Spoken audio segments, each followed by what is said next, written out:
गौतम बुद्ध ने कहा, बस मुझे ये 2 चीजें दे दो, तुम अकूट धन के मालिक बन जाओगे। पर लड़के ने मना कर दिया। कहानी शुरू होती है जब गौतम बुद्ध अपने शिष्यों के साथ लंबा सफर तय करके एक सुंदर गांव पहुँचे। तथागत ने कुछ दिन उसी गांव में रुकने का निश्चय किया। गौतम बुद्ध के आने का समाचार गांव में आग की तरह फैला और कुछ ही देर में तथागत के आसपास लोगों का जमावड़ा लग गया। लोग कई तरह की समस्या लेकर वहां आने लगे। तभी एक बुजुर्ग रोते हुए गौतम बुद्ध के पास आए और कहा, हे तथागत, मेरा बेटा कुछ काम नहीं करता, गरीबी और कठिनाइयों के लिए ईश्वर को दिन रात कोसता रहता है। जब मैं समझाता हूँ तो मुझसे ही बहस करने लगता है और घर का माहौल खराब हो जाता है। तथागत, मैं जानता हूँ कि वो अपना नुकसान कर रहा है, लेकिन मुझे समझ नहीं आता कि मैं उसे सही रास्ते पर कैसे लाऊं। गौतम बुद्ध मुस्कुराए और बुजुर्ग व्यक्ति से बोले, आप कोई बहाना बनाकर अपने बेटे को मेरे पास ले आइए। बुजुर्ग व्यक्ति ने कहा, तथागत, मेरा बेटा किसी की बात नहीं सुनता, सबसे बहस करता है। मुझे डर है कहीं वो आपको भी कोई गलत बात न कह दे। बुद्ध मुस्कुराए और बोले, चिंता मत करो, तुम बस उससे कहना कि मैं उसकी सारी समस्याओं का समाधान कर दूंगा। गौतम बुद्ध की बात सुनकर कुछ लोग बुजुर्ग के साथ उसके बेटे को बुलाने चल दिए। दोपहर का समय था, लड़का अपने कमरे में सो रहा था। घर पहुंचते ही सबने जगाया और उसे समझाना शुरू किया, लेकिन लड़का साथ चलने को तैयार नहीं हुआ। वह बस इतनी सी बात दोहराता रहता, ये सारे साधु पाखंडी और नकली होते हैं, मैं इनकी बातों में आने वाला नहीं। लेकिन जब गांव वालों ने उसे बताया कि बुद्ध उसकी हर परेशानी का समाधान कर देंगे, तब जाकर वो गौतम बुद्ध से मिलने को राजी हुआ। बुजुर्ग अपने बेटे को लेकर जब गौतम बुद्ध के पास पहुँचे तो लड़का बुद्ध को घूरते हुए बोला, किस बात के लिए आपने मुझे यहाँ बुलाया है? अगर आप यह चाहते हो कि मैं ईश्वर को कोसना बंद कर दूं, तो मैं ऐसा कभी नहीं करूँगा, क्योंकि ईश्वर ने मुझे इस बेकार शरीर के अलावा दिया ही क्या है। धन जो शरीर के लिए जरूरी है वो तो मुझे मिला ही नहीं।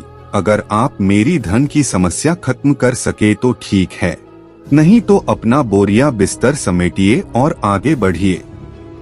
युवा लड़के की बातें सुनकर गौतम बुद्ध मुस्कुराने लगे और बोले, मेरे दोस्त, मैं तुमसे ईश्वर की कोई बात नहीं करता, लेकिन याद रखो कि व्यक्ति के सुख और दुख का कारण उसके कर्म ही होते हैं।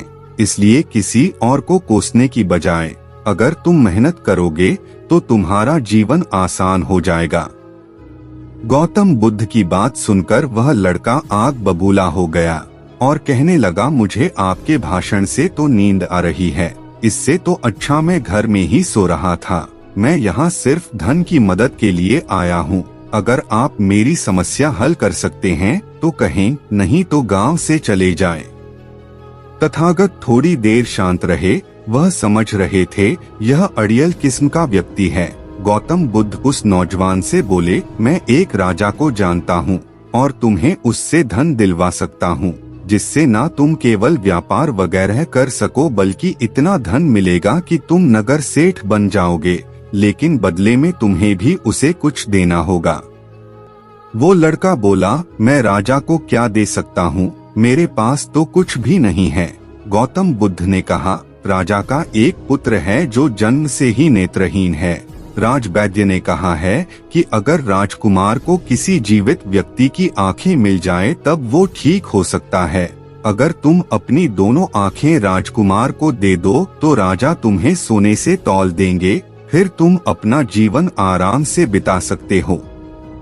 यह सुनते ही डर के कारण लड़के ने आंखों पर हाथ रख लिए और जोर से कहा, ये आप क्या कह रहे हैं? जीते जी कोई अपनी आंखें कैसे दे सकता है? कोई कितना भी धन क्यों ना दे, मैं अपनी आंखें नहीं दे सकता। गौतम बुद्ध बोले, कोई बात नहीं, दो नहीं तो सिर्फ एक ही आंख दे दो, फिर भी मैं तुम्हें तुम्हारे वजन के बराबर सोने के सिक्के दिलवा दूंगा। वह लड़का फिर झन्ना कर बोला, आप यह कैसी बातें कर रहे हैं? मुझे सोने के चाहे जितने सिक्के मिल जाएं, मैं अपनी एक भी आंख नहीं दे सकता। मेरी आंखें अनमोल है। गौतम बुद्ध ने कहा, अगर तुमको और धन चाहिए तो बोलो, राजा मना नहीं करेगा। वह लड़का बोला, मेरी आंखें अमूल्य हैं, कृपया आप यह कहना बंद कर दें, मुझे किसी भी कीमत पर अपनी आंखें नहीं बेचनी।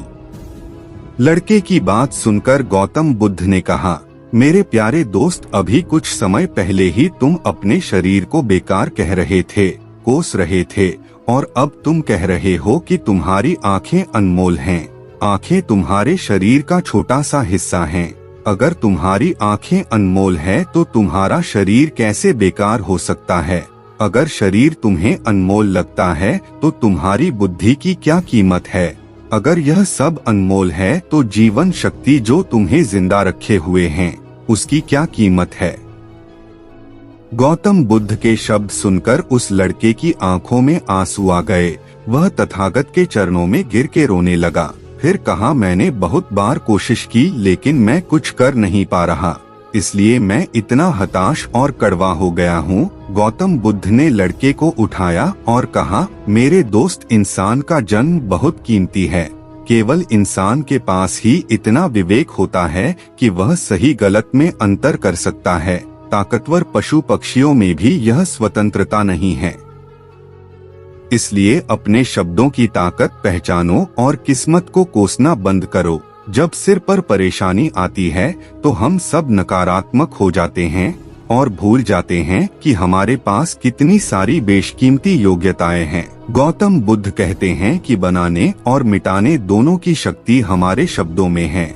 जब शब्द सच्चाई और दया से भरे होते हैं तो वे दुनिया बदल देते हैं। गौतम बुद्ध आगे कहते हैं कि अपनी जबान को अच्छे शब्द सिखाओ, अपने मन को अच्छे विचार सिखाओ। अगर वीडियो पसंद आए तो वीडियो को लाइक करें और चैनल को सब्सक्राइब करें।